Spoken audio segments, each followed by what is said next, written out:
Организатор – это очень ответственная должность. Но остается ли у него время на сон? Это я решил узнать. Сплю, конечно. Где спит организователь фестиваля Евгений Суховертков?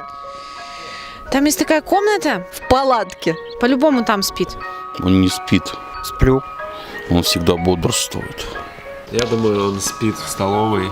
Не, ну спать-то все равно надо, иначе как бегать тут везде? Он не спит, он работает круглые сутки. Конечно, спит, он же живой человек. Сплю, конечно. Евгений не спит. Это очевидно по его внешнему виду. В 3-м корпусе. Там есть бассейн с шариками, и там еще много всяких мягких матрасов. Вполне возможно, он спит не в одном из корпусов. Ну, наверное, чуть-чуть-то спит. Сплю. А я думаю, что он не спит. Сплю. Такого занятого человека даже нет времени на фестивале, чтобы поспать. Где он спит? Ну, в 1-м корпусе. По-любому там спит. Сплю. На скамеечке под одеялом. Без понятия. Вот честно. Без сна-то не обходится, но вот часа 3-2,5, конечно, не больше. Надеюсь, что все-таки у него находится время хотя бы чуточку на сон. Сплю, конечно. Больше всех.